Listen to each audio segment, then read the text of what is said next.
Hey guys, Miss Poppy90 or Hannah back here with my second part of my top 20 favorite horror films of all time or in my collection. Either way, still my favorite top 20 horror films of all time. Sorry the last video kind of like cut out on the end. I know I said that in the description, but not sure if people read that. Yeah, I don't know. I didn't want the video going too long like my first one, as nobody would want to see it, so I'm making a part 2. Part 2 is actually filmed with part 1, but it looked kind of crappy, and this way I'm able to, make a little commentary at the beginning like I'm doing now. So now I'm going to go into my top 9 films. I know, not top 10, but top 9. I got a little overzealous in the first part. Yeah. So these are kind of, just to put another thing on there. These ones are kind of like set in stone. I know a lot of people say that their top 20 or top 10 moves around a lot and they have trouble picking, but, basically my top 10 is kind of my top 10, Top 20 might change, but, 11 through 20 might change, but 10 to 1 pretty much going to stay the same. So, if you remembered, number 10 was Reanimator, and if you didn't see my first part, go watch it if you want to. I'm not going to force you. So number 9, getting right into it, Day of the Dead. Day of the Dead, George Romero. If you didn't see my last one, I kind of just talked a little bit about how I really liked him as a director, and his different, his comments on societies that he puts in his films, because I had The Crazies of number 15, I think. I don't know. I don't remember. But yeah, Day of the Dead, George Romero. Before I seen this, I really liked Dawn of the Dead a lot. Foreshadowing for my previous, or my next selections. But I really liked Dawn of the Dead a lot, so I looked up Day of the Dead, and a lot of people said they didn't like it as much as the first two, and it was kind of the weaker one of the bunch, but, you know what, I saw it with my friend the first time I seen it, and it kind of blew me away. I loved it. Dawn of the Dead blew me away too, but this was just way better than I thought it was going to be. There was this is the Anchor Bay edition. I don't know if anybody has this, the one with a little zombie head sticking out. Dr. Frankenstein! Anyway, I don't know, that was weird. There's this little pamphlet in here, and it's just basically a guy, he writes his reflection on how he didn't really like Dawn of the Day of the Dead the first time he seen it, but when he watched it a second time he had a new respect for it. Basically, that's just kind of what it looks like on the inside. Cool, sun on the discs there. Pretty sure everybody owns this, but whatever.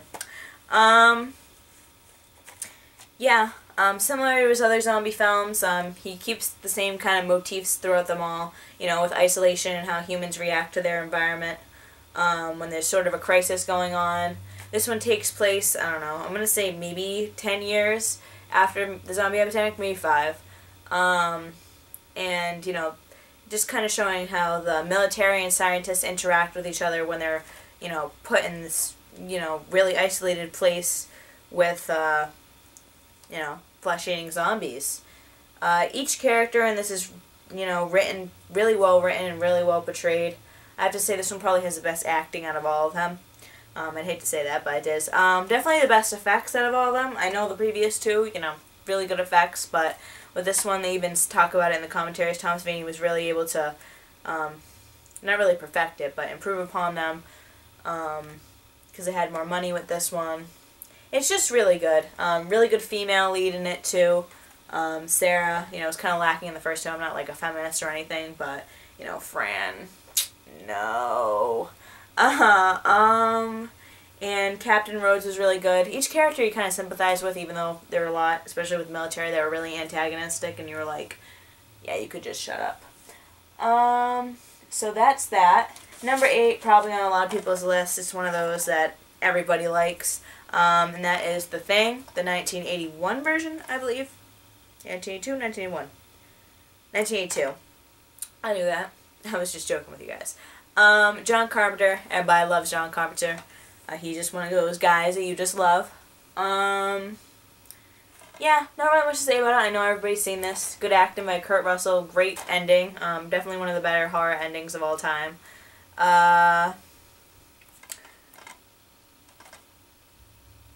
I first seen this when I don't know, that was a weird pause, but I first seen this when I was in when I was like 9, 10 years old. My dad and I both couldn't sleep that night, so we just turned on the Sci-Fi Channel. I had no clue what this was, and I decided to watch it.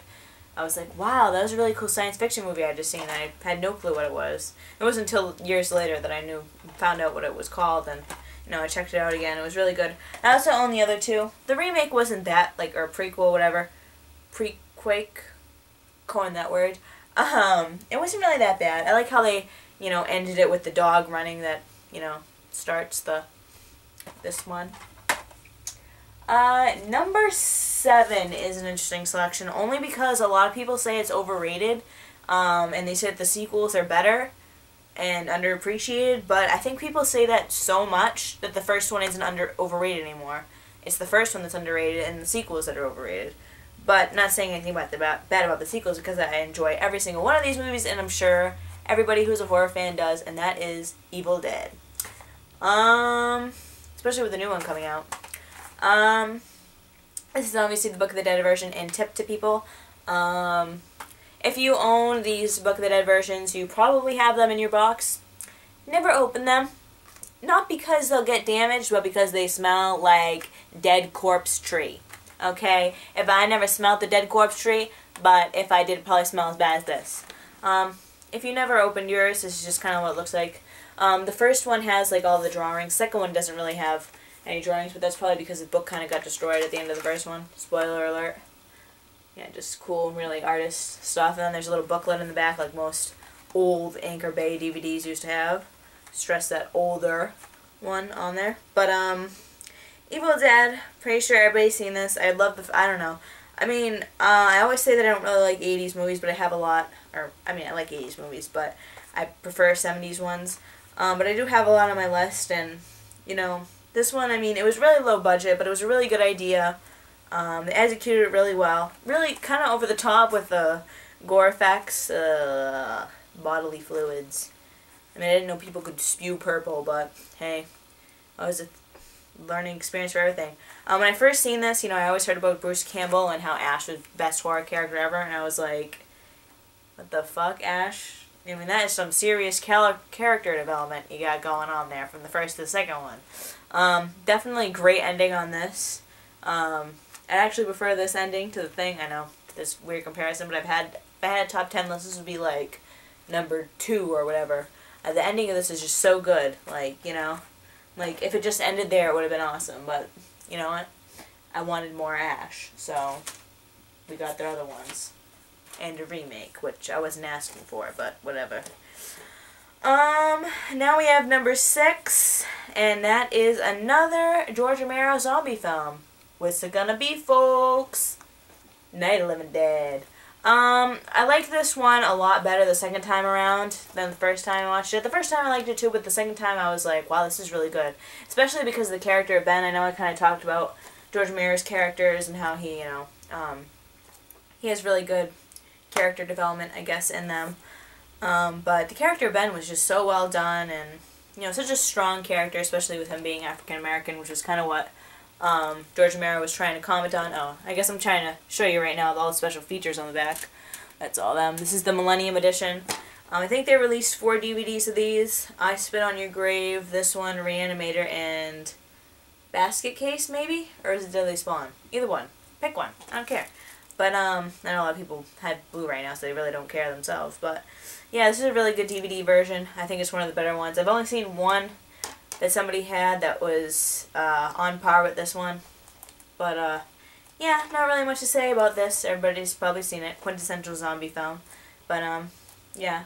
Barbara, too. I know I said that Sarah was a good, strong female character, but Barbara, like I said, it's understandable why she kind of reacted the way she did. Next we have, and I never seen the remake to that either.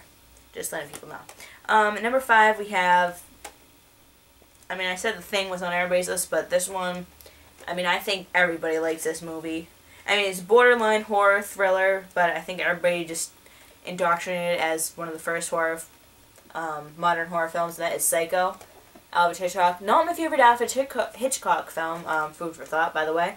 My favorite Alfred Hitchcock film is, Shadow of a Doubt? Yeah, Shadow of a Doubt.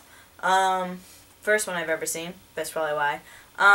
Psycho is so good because you could just be flipping through the channels one day and, you know, not paying attention, because I know they have the little, like, you know, description at the bottom there, but, and it could be within the first 30 minutes of this film, and you wouldn't even know that you were watching a horror movie. You wouldn't even know what you were watching Psycho. You wouldn't, you know, it started out like a regular drama, and I think that was the most creepy part, because it kind of showed that what happened to, like, Janet Leigh's character could probably happen to anybody. And Norman Bates, you know, especially, I never seen what Norman Bates looked like. Like, I heard about him, and I heard that he had, like, mommy issues or whatever. But, you know, when I first watched this, I was like, that's Norman Bates, the adorable, you know, skinny, like, Anthony Perkins is so cute, you know, and it's really sad that, you know, he was kind of typecasted after this film came out, because he was really good, especially if anybody's ever hasn't seen Catch-22, he's hilarious in that. He plays the chaplain to people who read it, but, yeah, Psycho, really good film, loved it, blew me away. I was like, this is my favorite movie when I watched it, loved it. Number 4, kind of an odd pick to have it up this high. You know, I know a lot of people have mixed feelings on this. A lot of people prefer the remake to this version, but before I've seen this, I've wanted to see this for years. Like, I wanted to see this ever since I was like 6 years old. I was always obsessed with the 70s, and you know, this looked to me like the quintessential 70s movies when I first saw it. And that is The Hills Have Eyes. There we go. I was so happy when I found this. I'm like, look, it's the shiny version. You know, and I just had to have it signed by Michael Berryman, which I did. Really sweet guy, by the way. Really awesome. Good conversationalist, too. You know, if you have to meet somebody for a horror personality, Michael Berryman's the way to go. Not a really big Wes Craven fan.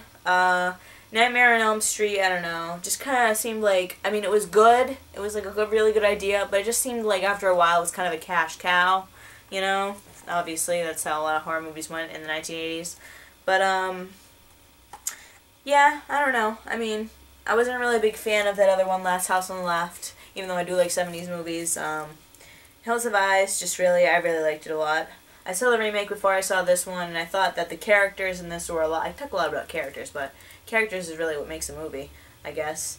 Yeah, the characters in this were a lot better than the versions in the remake. Especially the mother, you know, what the hell is that in the remake? I don't know. And the family, you know, I know they had a lot more people, but I like how they had fewer characters, so you could kind of like see them in their own little personalities and how they related to the Roman god names. What else? Oh yeah, I heard somewhere this was kind of like a social commentary about class struggles. I don't know. Makes sense. I don't know. They were all for allegories in the 1970s, so. Number 3 isn't only one of my favorite horror movies, but it's definitely one of my favorite movies of all time. I love this film to death. Like, this one and number 2. I know number 1, it's on my top 20 favorite films of all time. It's not my top 10. I know it might sound weird to all people, but this movie I saw it when I was in the 5th grade. I was just, like, obsessed with it, and that is The Omen. Just done really well. I mean, like, it's just so good. I want to say Satan horror movies, but ones that have to do with, like, the devil and, like, you know, you don't really see, like, unlike The Exorcist, like, you don't see the devil in this. You don't know if it's, like, Damien's the son of the devil for sure or not. You know, you're like, oh, Gregory Peck could be paranoid. It could just all be coincidental. I mean, with the 666, it's kind of like a given, but just really thrilling. Great cinematography. Great, you know, atmosphere. Great soundtrack. I remember I used to listen to Ave Satani when I was, like, a kid every day.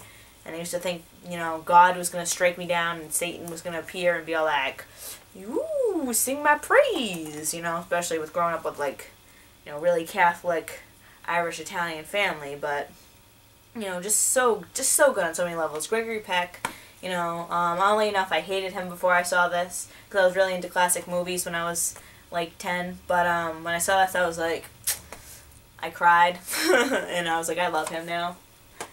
So The Omen, definitely one of my favorites. Definitely brings back a lot of childhood memories. I don't know who else would say that, but hey, I do. And number 2, yeah, kind of knew this was going to be on here, Dawn of the Dead. This is the 4-disc Ultimate Edition. The place where I buy DVDs from has these for like $10. I guess they ordered too much of them. I bought it when it was at $20. I don't know. But just a lot of special features. My favorite version is the extended edition. I know that wasn't George Romero's favorite cut, but it's mine. I think it has, yes, again, more character development. I don't know, I just thought it had more with the characters interacting, and, you know, with just having 4 characters, you kind of get to sympathize with them more anyway, so it's good to see that. I know a lot of people don't like the character of Steven because they find him annoying, but I think that out of all the ones, he developed the most out of the film. Obviously, the character of Peter was really complex, too, and Fran, but she had some stuff going on with her as well. Roger was obviously hilarious and a good time, but you know, just really good zombies, really good effects. I know somebody said that this one, out of all of them, you don't get that isolation feel, but I don't know what they're talking about. I work at a mall, and you know what? Yeah. Once I get out of that mall, I am never going back. Except for like once every 5 years. Just really like, this one I felt the most closed in, actually. Just like really airy, but fun at the same time. Liked it. Before I actually seen it, I heard that it was a social commentary on commercialism, and I was like, I don't really see it, and, you know, when I watched it again, I was like, oh my god. Just like, that's all I could hear was, you know, with the whole thing with the mall being an important place in people's lives, like, kind of opened my eyes to how, like, disgusting our culture is with that, but, you know, George Romero, thank you for that. First, actually, Dawn of the Dead. Before I seen this, I wasn't really, you know, with this whole zombie fad going on, I was like, ugh, zombies, they're so overrated, you know, I don't like Resident Evil, just hated it. And then I saw Dawn of the Dead, and I was like, yes, zombie movies. Like, I'm not obsessed with zombie movies, but it had me, you know, it made me really respect the genre, and, you know, thank you, George Romero. And number 1, if you see any context clues in this picture, like Where's Waldo, you could probably guess what it is. Texas Chainsaw Massacre. You might be wondering, where's Friday the 13th, where's Halloween, where's Nightmare on Elm Street, but not here, bro. Texas Chainsaw Massacre. I mean, this film, especially with loving the 70s so much, I don't even know. Like, I can't, like, explain it, because I can't talk about movies that I like a lot, and why I like it, but, I mean, the cinematography, number 1, just like, you know, just so good for, like, the budget they had, especially at the very beginning. Right when I turned it on, I saw, like, the camera taking pictures and flashing on the body. I was like, I'm gonna really like this movie. Definitely not what I was expecting at all. You know, it had me laughing, it had me thrilled, it had me really sympathizing with the characters. I know a lot of people don't like Franklin, but he wasn't that bad. Definitely the best one. I don't know, people are talking about the remakes and whatnot. You know what? Screw it. I saw the second one, liked it, was pretty good. But, first one will always be my favorite horror movie. Love this. I party with Texas Chainsaw Massacre. So yeah, that's about it. My top 9 favorite films here. If you see my first part, then top 20. Yeah, thank you for watching again, guys. You're really great. And everybody who watched my videos before, thank you very much also. And I'll see you again next time.